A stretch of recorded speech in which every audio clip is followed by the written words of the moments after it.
question was, if Iran were to launch a nuclear attack on Israel, what would our response be? And I want the Iranians to know that if I'm the president, we will attack Iran. Whatever stage of development they might be in their nuclear weapons program in the next 10 years, during which they might foolishly consider launching an attack on Israel, we would be able to totally obliterate them. That's a terrible thing to say, but those people who run Iran need to understand that, because that perhaps will deter them from doing something that would be reckless, foolish, and tragic. The U.S. just bombed Iran, and I'm going to tell you exactly how things are going to go from here. The U.S. is going to say, we bombed all these nuclear facilities, Iran was violating agreements, now we're done. Mission accomplished. Everything's over. Iran is going to say, you bombed our country. That is an act of war. We are obviously going to retaliate, strike some American military bases, maybe kill some American civilians. We're going to say this terrorist government cannot be allowed to be in power in Iran. We either are going to support a coup that's going to overthrow Ayatollah Khamenei, or we are going to send in more American troops to go die and overthrow him manually. It's the same exact thing as what happened in Iraq, because it was never about weapons of mass destruction. It's never about nukes. It's always about making sure that their government and their natural resources go to the benefit of American multinational corporations. This wouldn't be the first time that we overthrew a government in Iran. In 1953, we overthrew the democratically elected president Mohammad Mossadegh for the crime of wanting to nationalize Iranian oil so that the profits go to the Iranian people. And we replaced him with a member of the Persian royal family, the Shah, who did America's bidding and ran it according to our interest. It was overthrown in 1979, and the government that's there right now in Iran that we're having problems with is the same government that was overthrowing the last one that we overthrew of theirs. And get this, the guy that we want to replace the Ayatollah with is the son of the royal family member that we replaced the last government with. They've been doing the same shit for 70 years, and the oil companies and the military-industrial complex will always come out on top. But people are waking up, and we are exposing them right here. What should we be concerned about? Because, we were talking about it all weekend. I really don't know, because I guess everybody have to wait to see what's next and see what Iran does. But what should we as Americans be concerned about? I mean, I would be concerned because Iran really does control some of the most lethal proxy terrorist groups in the world. And just to be clear again, Iran did not start this war. Iran did not attack Israel, and they did not attack us. And people are like, for the first time, the U.S. has struck Iran. Wrong. The United States is responsible for what Iran is. We did that. In 1957, the United States overthrew violently their democratically elected president, Mossadegh, prime minister or president. So Mossadegh comes in, and Mossadegh says, I need to audit the oil company that we now today call BP, because BP was exploiting the oil under Iran, which is one of the most oil-rich countries on earth. And BP was controlling it. And Mossadegh said, my people, the Iranian people, need to be benefiting financially from this. So we want to audit y'all. The British were like, you can't audit us. And he was like, I'm going to do it anyway. And they said no. And he said, fine, I'm going to nationalize Iran's oil. Iran's oil belongs to Iran. And the United States and Great Britain overthrew him and elevated this Shah of Iran. Not a lot of power. Suddenly we turned him into a dictator, who then was a dictator over the people of Iran for 26 years. Brutal. Grabbing people off the streets, which will sound familiar now. Throwing them in prison without trials, which should sound familiar to us. A full-ass dictator we put on top of Iran. And that dictator stayed in place as punishment for the people of Iran wanting their own money and wanting control over their own oil.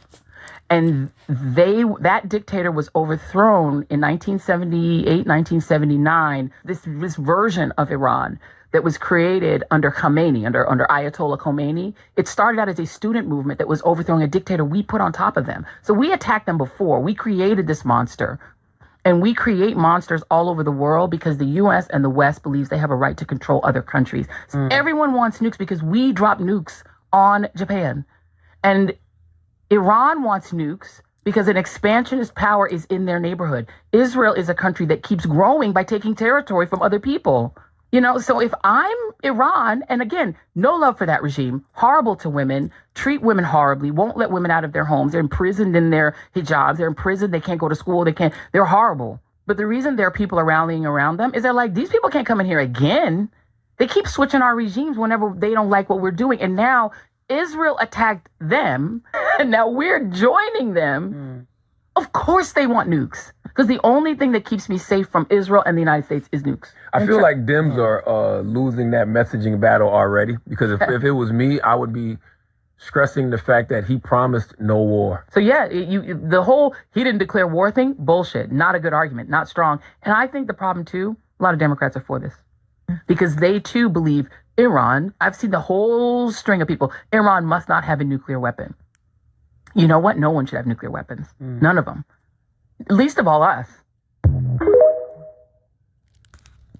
Who believe Iran.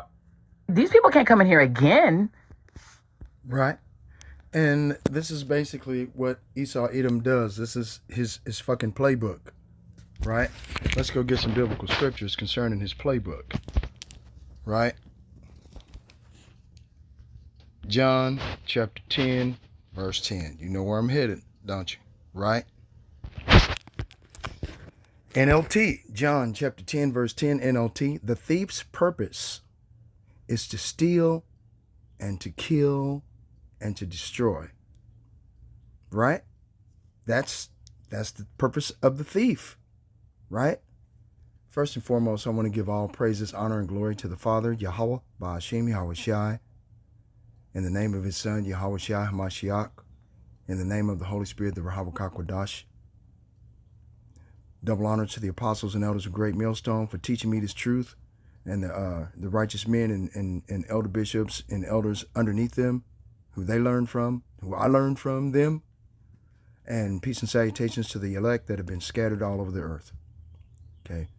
Esau Edom, the so-called white man, okay, is a hireling. Okay. He doesn't give a damn about the sheep. Okay. When, you know, you got wicked Baptist pastors, T.D. Jakes, Joel Osteen, these are wicked hireling shepherds that seeth the wolf coming, and the wolf, okay, is Esau Edom, the thief, coming to steal, kill, and to destroy you. He makes executive orders, right? And how it affects evangelical Christianity, you know, they're going to be asking questions. The first thing the hireling, the shepherds of the sheep are going to do is go straight to Romans chapter 13. Obey thy masters. All this other miscellaneous bullshit, right? I mean, it's the first thing they're going to do. Okay? All they're trying to do is keep their pockets padded, where you, the sheep, the sheeple, that don't see the wolf coming, okay, they're going to leave you out there, like it says right here in John 10 and 12. But he that is an hireling and not the shepherd, whose own the sheep are not, seeth the wolf coming, and leaveth the sheep and fleeth. And the wolf catcheth them and scattereth the sheep. Right?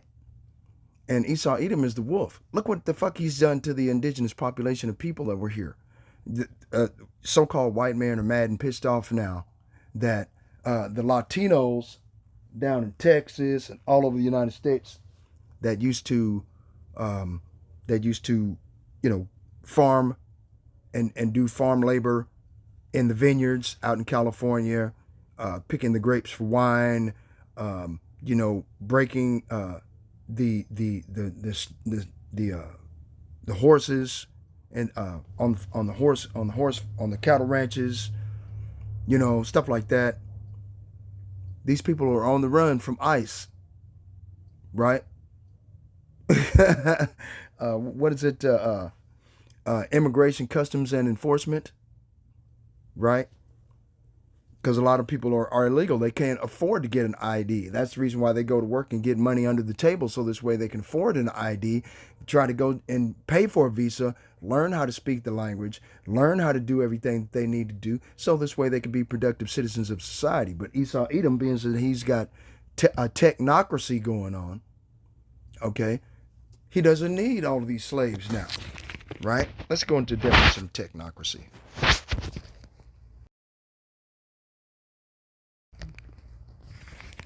Right? Technocracy. Technocracy. Technocracy. The government or control of society or industry by an elite of technical experts. Right? That's exactly the individuals, an elite of technical experts. These are the same individuals fresh out of goddamn college that Donald Trump hired to be a part of his Project 2025 regime under Doge and that lunatic Elon Musk. That actually, because I got the video. I think I got the video. I'm sure I put it on my channel if I did. It's a TikTok saying that Elon Musk was so enamored with this new technological toaster that he wanted to merge with it. Right? He wanted to merge with the AI system of it. So he actually had sex with a fucking toaster, and it burned him, and they flew him to the burn center in Kansas City. I think it was back in 2023. I'm telling you, he busted a nut in the toaster, man. He was trying to make out with a fucking toaster. Elon Musk. Okay? Hey, look it up, man. I'm sure it's out there. Because, I mean, if it's on TikTok, shit. You know? Hey, man. Hey, yeah, right. That's what I said. Yeah, let me find it. Find it. It's on TikTok, man. This motherfucker. Okay, gonna bust him a nut in a toaster. Oh, toaster, I love you, you know. Guess he wants to merge man with machine. I'm like, man, come on, man. You know how quickly they hid that shit under the rug before this asshole walked into the Oval Office. Anyway, but yeah, man. Esau, Edom, the so-called white man, he doesn't change. And the Most High Yahweh Ba'ashim Yahweh Shai is going to destroy this devil from off the face of the earth. Let's go get Psalms 55 and 19. Psalms 55 verse 19. Right? NLT. Yahweh, Ba'ashem Yahweh Shai, who has ruled forever, will hear me and humble them. Who are they? The Edomites. For my enemies refuse to change their ways. They do not fear Yahweh. They don't fear the Most High. Okay? Verse Psalms 55 and 20. As for my companion, he betrayed his friends. He broke his promises. His words are as smooth as butter, but in his heart is war. His words are as soothing as lotion, but underneath are daggers. Come on, man. Nobody else fits that but Esau, Edom, the so-called white man. You can't make this motherfucking devil an angel of light. It's impossible. He can portray himself as the angel of light, but the Bible is telling you the characteristics of Esau, Edom. He's telling you the characteristics of Amalek. Okay? As far as the Palestinian people over in Gaza, men, women, and children that can't fight back, you're bombing entire neighborhoods of men, women, and children that go to work every fucking day. They're the enemy. They have Hamas that are hiding in their basements. Get the fuck out of here, man. Okay, I apologize about cussing, man, but I mean, you know, it really gets on my nerves that these devils and 2/3 of our people are in love with these animals. Bloodthirsty savages. God damn it. They'll drink your blood, hang your ass from a tree, rape your woman in front of you, and cut your throat because you were complaining about it. This is what they did during the Emancipation Proclamation after we were transferred as slaves from private ownership to public ownership, from down south for the private owners, slave owners, and the plantation to the public ownership of the United States government. Okay? For over 250 years, we were never allowed to read or write, man. Come on. Really? And now we're cultural icons. Okay? Concerning the social norms, everybody wants to be us, but nobody wants to be us. Okay?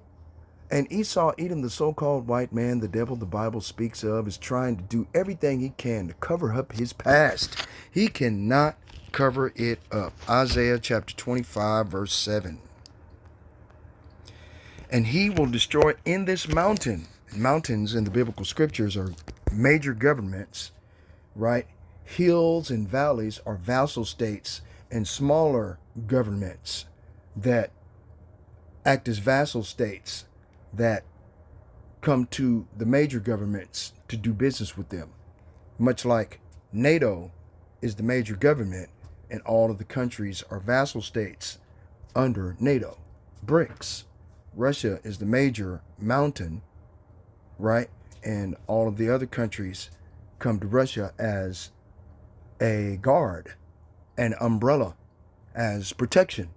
Big brother, help us out, right? Same thing, alrighty? To get away from American industrial complex. You know, they exterminated Gaddafi. You know, they exterminated this guy because he was going to create the eighth wonder of the world. Right? I've seen the video on the brother Arrows of Indignation where this video came from. You know, I've seen the video, the dude in dreadlocks. He was talking about how Gaddafi was going to privatize money or nationalize money in his country by backing his fiat currency with gold. Okay? Uganda has a mountain, an actual mountain, not a government, but an actual mountain of solid fucking gold. China's rushing in there. Russia's rushing in there. Everybody's rushing off in there because all electronics, as far as the tech world, global technocracy is concerned, a lot of those parts that make your TV work, that make your speakers work in your car stereo, whatever, if it's electrical, has gold in it. I don't give a damn. It might be in small amounts, but it's there. Okay? The reason why they're bombing, Iran, it's like the little Edomite white boy at the beginning, so-called white boy, but the little Edomite at the beginning of the video was right. They're going in for national resources to power the military-industrial complex and the technocracy that they got with these multinational corporations, aka United States of America Corporation, for example. The British, the Crown of the British Isles Corporation. They corporatized and privatized their own countries by doing that, their corporations, their businesses, the people that live in these countries and businesses, or that go to work every day, their property. Now do you see how income tax is illegal? You can't make a doorknob pay taxes. You can't make a car that has no driver pay taxes. You can't make, unless they come up with property tax. You see what I'm saying? So a goddamn doorknob has to pay taxes. Well, who's going to pay the taxes for the doorknob if it's a doorknob? You see, I mean, they've got all kinds of ways through subterfuge try to trick you out of every goddamn dime you got. They say by 2030, Clown Slob, the CEO of the World Economic Forum, this bald-headed boy lover, okay, is telling the entire world, you will own nothing and you will be happy about it. Right? I ain't nobody alive that would be happy with not having anything that is theirs to own and being happy about it. I mean, that's the reason why you go to work, goddammit, ain't it? To get you a house, get your car, get you something that you own, that you feel like you're a part of something. This Edomite tells you you'll own nothing and you'll be happy. You know, they've got technological super surveillance, facial recognition technology, Palantir. You know, they've actually, what do they call? What do they do? They drafted or indoctrinated the CEO of Palantir into the military and made him a lieutenant colonel. What the? I mean, that's just as bad as Bill Gates being a farmer. You're a fucking egghead. What the hell did you know about farming? But you got the most farmland in America? How does that work? Now Palantir, you know, he's the master of technology. You know, under Robert F. Kennedy. Okay, Robert F. Kennedy's telling the entire world this is what he wants to do. Well, I want to push and not only privatize, but to nationalize the radio frequency identification chip. Speaking of radio frequency identification chips, let's see. I want to see, double check.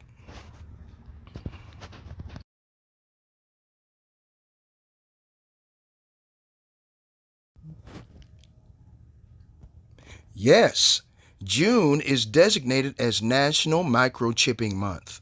This month is dedicated to raising awareness about the importance of microchipping pets and ensuring that pet owners keep their contact information up to date in the microchip registry. Microchipping is a permanent form of identification for pets. So, since the United States of America Corporation is a corporation, it's a business, and sold their sovereignty in 1933 when they sold all rights to gold in the United States before the entry of World War II, right? That means you as property, like a pet, they're going to make it mandatory that you be microchipped in order to participate in a cashless society. I'll go get it again. Let's get some more proofs on that. Okay, hold on. Where's that at? Did I go the other way? Oh, hold on. I'll get it for you right quick. Let me find it. Up, there it is. Is that it? Boom. Okay, hold on. Is that it? Boom. World Economic Forum says CBDCs, central bank digital currencies, must be implanted under your skin if you want to participate in society. So, worship of the beast, okay, if in order to worship the beast, and the beast is Rome, and the image of the beast is America, being a cashless society based on technocracy, if you want to participate means that you must worship the image of the beast. And the only way to do that is that you must be implanted under your skin. Not on your skin. Under. Okay? Hold on. This is what they want. On a global scale. One world government, one world religion, artificial intelligence. You got AI, Palantir, right? You got Grok. ChatGPT, Grok. ChatGPT, Alexa, right? Hold on. Digital currency, central bank digital currency, social credit scores. They want to, break everything down to where whatever you do on the internet, is going to determine whether or not how much you get in digital currency per month for participating in their cashless society. You see how, look, man, personalized QR codes for identification. You got to have smart ID. You have to have real ID, right? And eventually wants to go underneath your skin. 15-minute cities through transhumanism and technocracy. Your job, your work, your going back and forth to the store in your home has to be within 15 minutes of your address.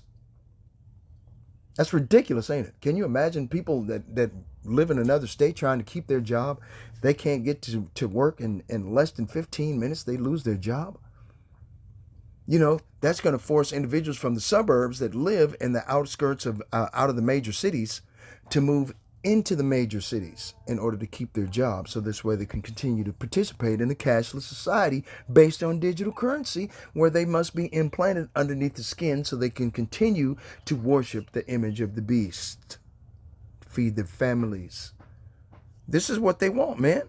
Food rationing, right? Under martial law, they're going to ration you a loaf of bread, bottled water, a can of soup, some government cheese. That's what you get for one day.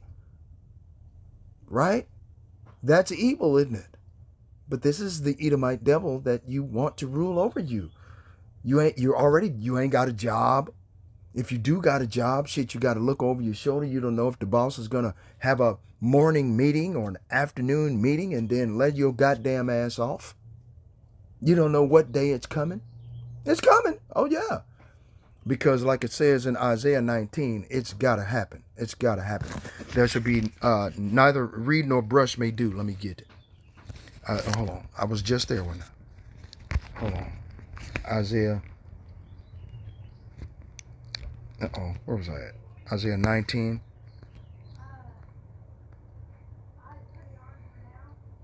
Right? It's like you. There it is, right there. Isaiah chapter 19, verse 14. The Lord hath mingled a perverse spirit in the midst thereof, and they have caused Egypt to err in every work thereof, as a drunken man staggereth in his vomit. Hell, that's Donald Trump right now.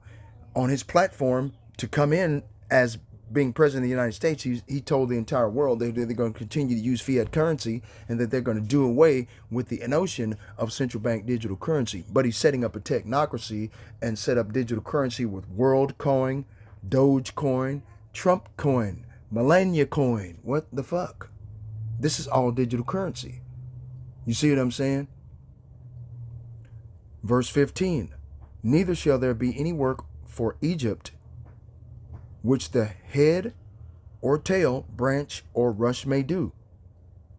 Right? In that day shall Egypt be like unto women, and it shall be afraid and fear because of the shaking of the Lord of hosts, the shaking of the hand of the Lord of hosts, Yahweh Ba'ashem Yahweh Shai, which he shaketh over it. Right? And these Edomites are afraid now. Right? Back in 2020 to 2022, they had a line around the fucking pawn shop of people that were trying to buy a gun. People that ain't never owned a gun before in their life. Got a pistol, got an AR-15, a shotgun. They don't know a goddamn thing about using it, but they got the bullets. They're going to load it like the pawn shop dude showed them how to use it, and they're going to point it in your direction. What if the safety's on? They don't know that. But they got that goddamn gun, though. Man, everybody in America, man, look. They even teaching little kids, 4, 8, 10 years old, to be deadly efficient at using a rifle from at a distance, man. These Edomite devils, man, they are the devil the Bible speaks of, man. They bring nothing but bad tidings, evil, right? Isaiah 19 and 17, and the land of Judah shall be a terror unto Egypt. Everyone that maketh mention thereof shall be afraid in himself because of the counsel of the Lord of hosts, which he hath determined against it. Right? NLT, in that day, the Egyptians will be as weak as women. They will cower in fear because of the upraised fist of the Lord of heaven's armies. Just to speak the name of Israel will terrorize them, for the Lord of heaven's armies has laid out his plans against them. See? There is nothing Egypt can do. All are helpless. So when they come with that layoff notice, because hell, where my job is, they're still laying up people off, putting them on furloughs once a week. I'm telling you, man, the place is like a fucking ghost town, man. They just getting everything ready and set up to send everybody home, bringing all of these robots, all of these machines to run machines, to create machines, so these machines can rebel. You have to understand that inside these machines are evil spirits. They're going to take over, man. Okay? That's what they're going to do. This is biblical. I'm reading it out of the Bible. What do you want, man? Okay? Shit, man. Okay, let's go get to Ecclesiastes chapter 12, verse 1. Remember now thy Creator in the days of thy youth, while the evil days come not, nor the years draw nigh, when thou shalt say, I have no pleasure in them. And the Most High Yahweh Ba'ashem Yahweh Shai is trying to get you by sending out early, rising up his prophets, sending them early, okay? Telling you before all these things, sending them early is what it means, okay? Before these things happen, because to prophesy means to say before it happens. That's what it means. Prophesy, okay? To say something before it happens. That way you had ample warning to take heed unto the ample warnings, like the Lord told us, in Isaiah 58, verse 1, right? Cry aloud, spare not, right? Don't spare your feelings. Lift up thy voice like a trumpet. and show my people their transgression and the house of Jacob their sins. But you know what? This is what Esau do, that has told our people to rebel against the Lord, right? Zechariah, verse 4. Then came the word of the Lord of hosts unto me, saying, Speak unto all the people of the land and to the priests, saying, When ye fasted and mourned in the 5th and 7th month, even those 70 years, did ye at all fast unto me, even to me? Right? And you know, those 70 years, what the Lord was talking about. Okay, this is the point I was trying to get to, verse 8 and 11, 8 through 11. But, you know, you have to understand that, you know, during the time that we were in captivity under King Nebuchadnezzar, okay, under Daniel the prophet, Ezra the prophet, Nehemiah the prophet, Habakkuk the prophet, okay, all these different prophets that we had during that time, you know, especially during the captivity of King Sennacherib, king of Assyria, when the Israelites had went in to captivity underneath him, under the Medes and Persians. Okay, or the Assyrians, because the Assyrian Babylonian Empire, they both ruled simultaneously. So like you for mixing that up. But anyway, Zechariah chapter 7, verse 8, And the word of the Lord came unto Zechariah, saying, Thus speaketh the Lord of hosts, saying, Execute true judgment, and show mercy and compassions, every man to his brother. So how do we do that?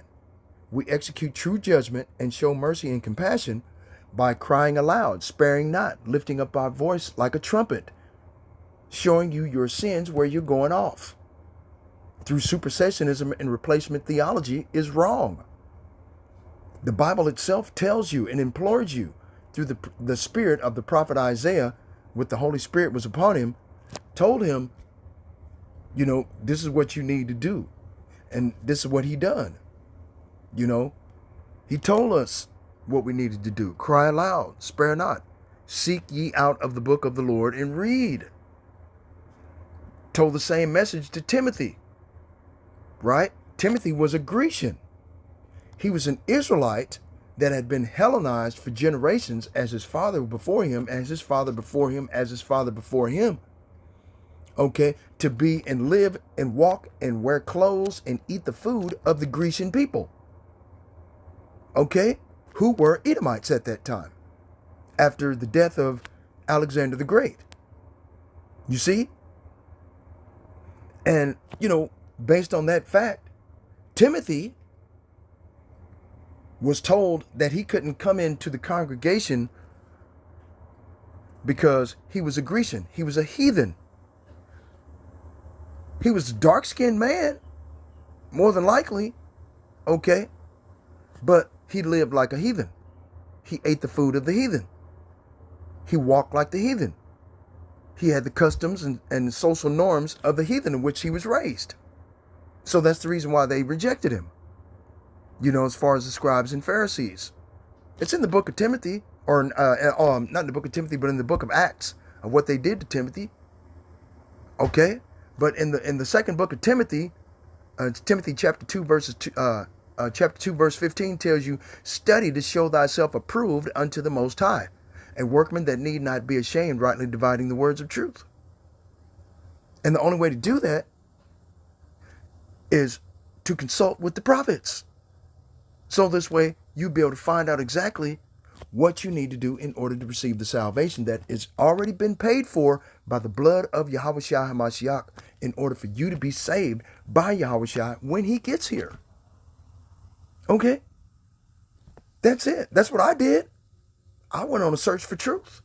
I found it. Hey, praise the Lord. I might actually have an unction from the Holy One of Israel, Yahweh, Ba'ashem Yahushai, the creator of the heavens, the earth, the sea, all that is there and in the foundations of water. How do I know? I don't know. Okay, because the Lord, Yahweh, Ba'ashem Yahushai, is no respecter of persons.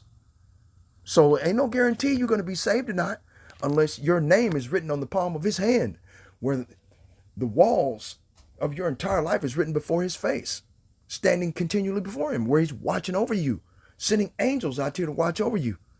How do you know? You know?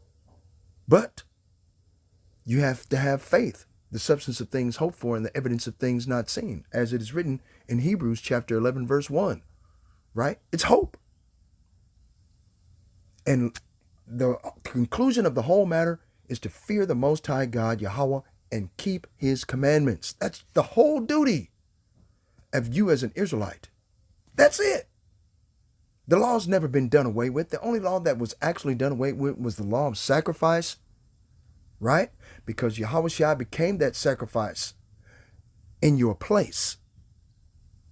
All the other all the other laws, okay, of the Torah still stand. Okay? It's the how do I put it? It's the consequences of transgressing against the Most High. That's been done away with.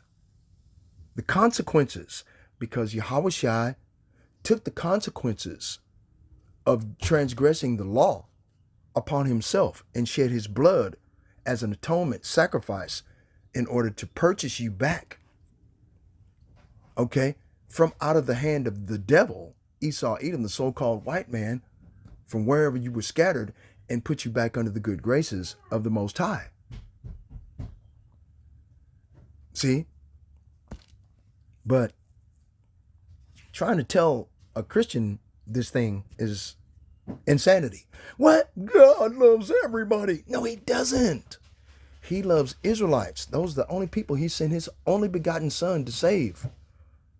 He didn't send them to save everybody on the fucking nations of the world. No, it's a lie. The LBGTQ community, he sent Yahweh Shai, the Son of God, to save the LBGTQ community? No, he didn't. He sent him to straighten them up and set them on the straight, righteous path. That means no more punching each other in the fudge, no more licking at the Y, right? Women leaving the natural use for that which is against nature, women with women, men with men, working that which is unseemly, receiving in themselves their recompense of their error, which is meat, push and shove. Oh, George. Fuck that. That's wrong. The Most High made Adam and Eve, not Adam and Steve. Okay? Anyway, Zechariah chapter 7, verse 8. And the word of the Lord came unto Zechariah, saying, Thus speaketh the Lord of hosts, saying, Execute true judgment.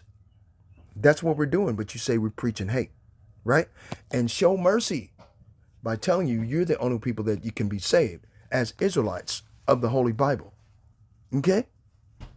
That's mercy. Because before then, you didn't know you were an Israelite. You just thought you was a nigger or spick or beaner or a fucking Uncle Tomahawk, Uncle Tom. That's all you thought you was. You weren't going to never amount to shit in life. But the Lord shewed mercy unto you by sending forth his servants, the prophets, rising up early and sending them, prophesying the downfall of the kingdom in which you hold up. Right? And compassions. Showing mercy and compassion, showing you exactly what you need to do in order to be saved. How to do it. That's the reason why you have these video epistles. The Most High Yahweh says in the book of Psalms, and then I'll go back. Chapter 19, verse 1, The heavens declare the glory of God, and the firmament showeth his handiwork. Day unto day uttereth speech, and night unto night showeth knowledge. There is no speech nor language where their voice is not heard. Their line is gone throughout all the earth, and their words to the end of the world. In them hath he set a tabernacle for the sun. Okay? So, and the sun is a light by day, is an ordinance for the light by day, and the moon is an ordinance for the light by night. Right? That the Most High had set up, right? So he set up a tabernacle of what?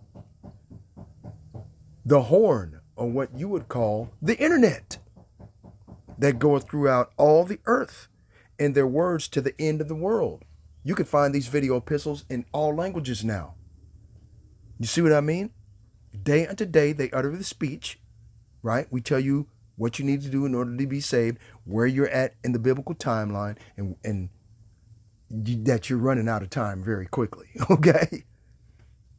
And night unto night showeth knowledge. We show you exactly what the mark of the RFID microchip is. We show you the Elon Musk brain chip. We show you what technocracy is and what they're trying to push.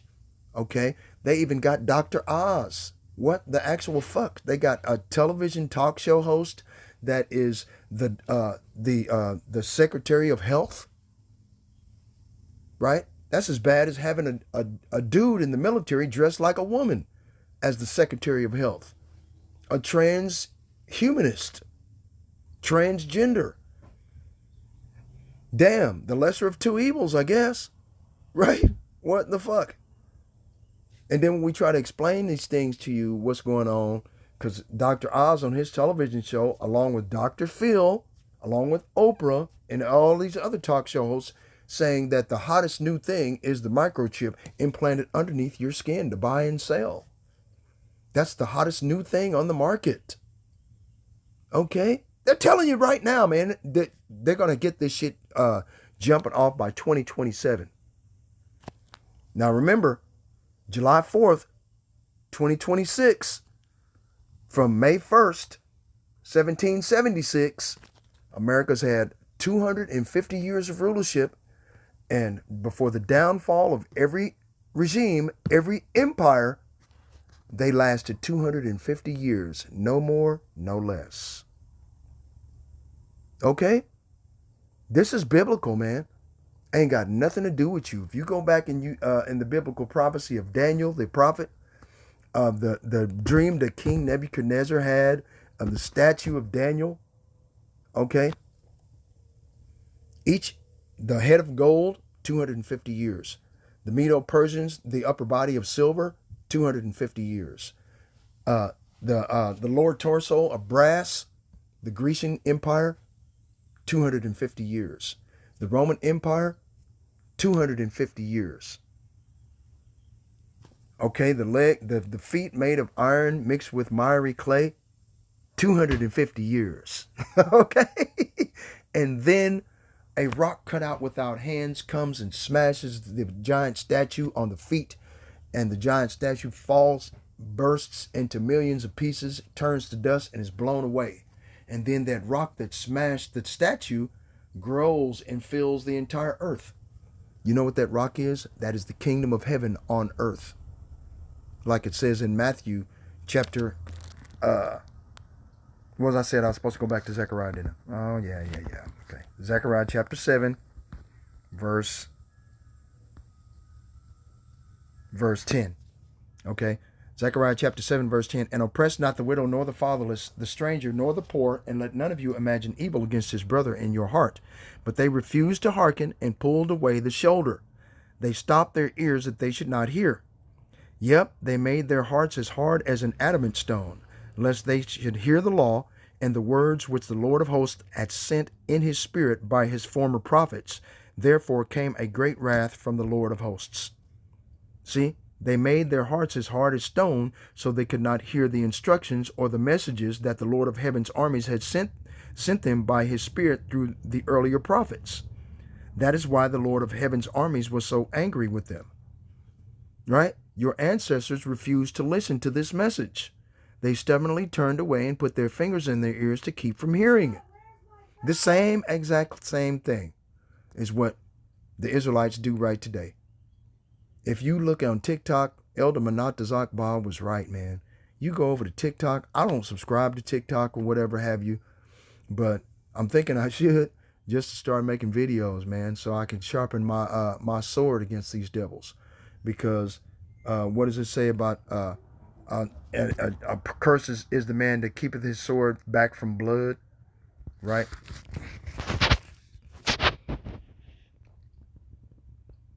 Keepeth his sword.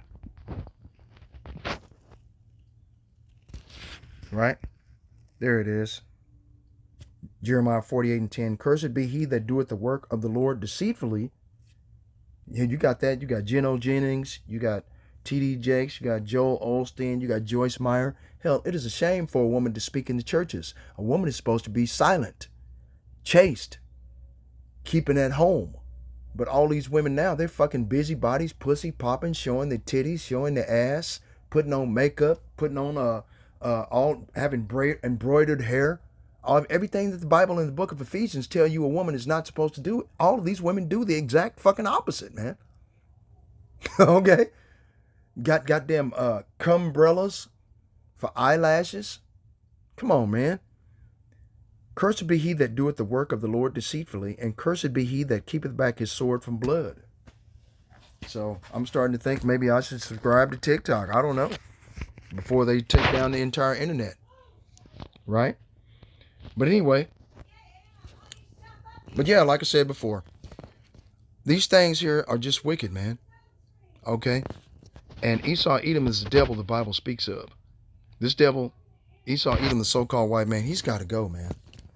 Let's go here to Isaiah chapter, what was it, 47, I think it is, right? Isaiah chapter 47, verse 1. Come down and sit in the dust, O virgin daughter of Babylon. Sit on the ground, there is no throne. This is what's going to happen here in the near future.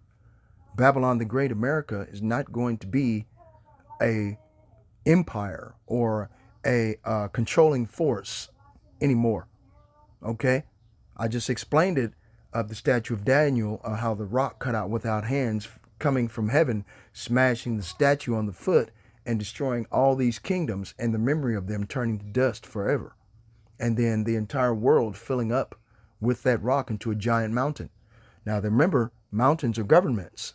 So the government of the Most High God, Yahweh Ba'ashem Yahweh Shai, is going to be ran by his men. Zechariah chapter 12.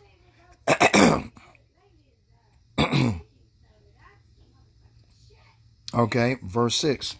Zechariah chapter 12, verse 6. In that day will I make the governors of Judah like an hearth of fire among the wood, and like a torch of fire in a sheaf. And they shall devour all the people round about on the right hand and on the left. And Jerusalem shall be inhabited again in her own place, even in Jerusalem. Right?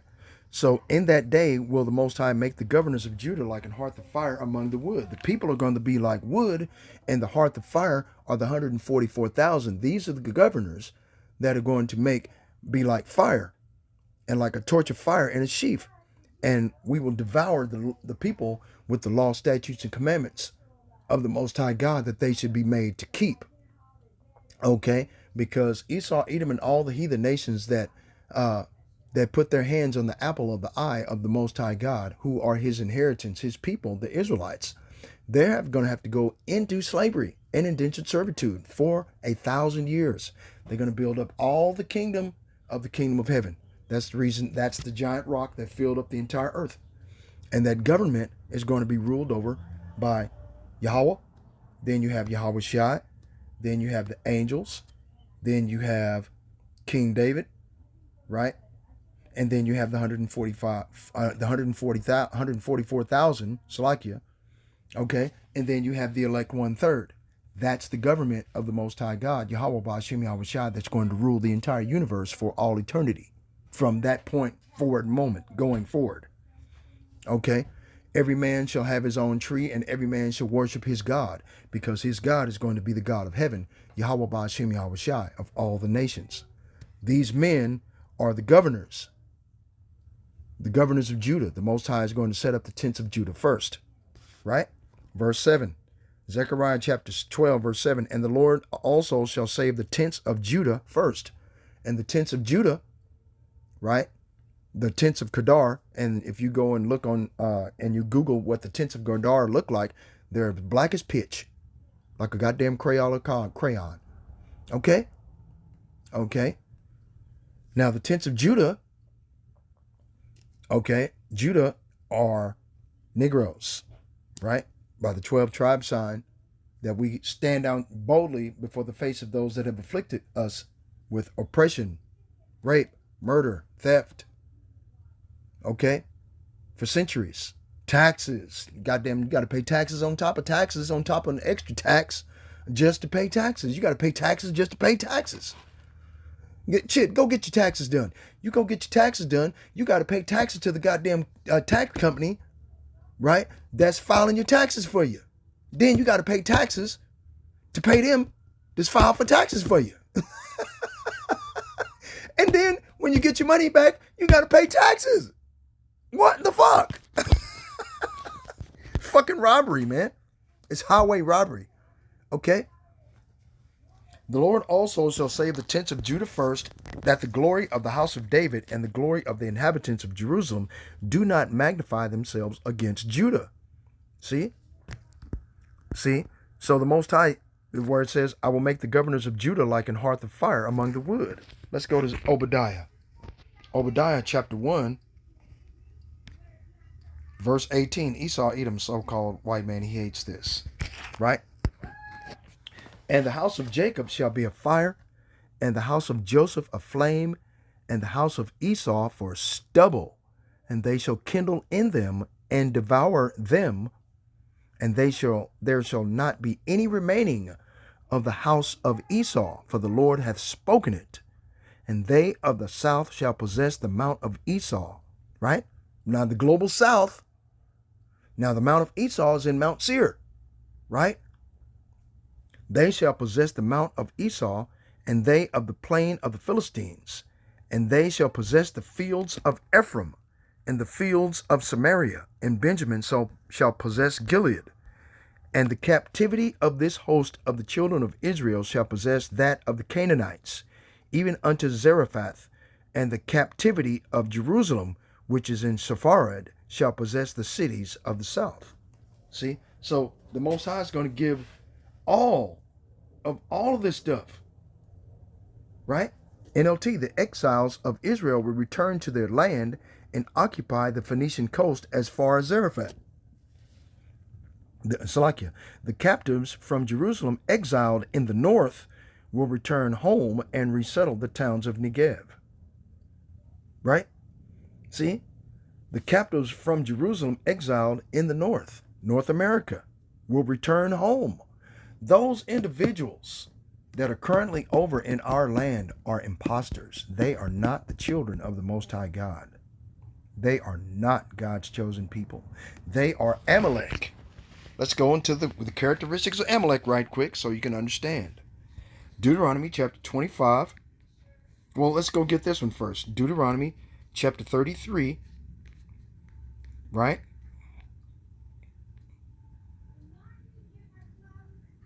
(27) The eternal God, Yahweh Ba'ashem Yahweh Shai, is thy refuge, and underneath are the everlasting arms. Now, why are the Israeli calling upon America and Donald Trump to help them? Wouldn't they call on the eternal God? Wouldn't the eternal God be their refuge? Why are they not calling the Most High God? Right? See? And he shall thrust out the enemy from before thee, and shall say, destroy them. Verse 28, Israel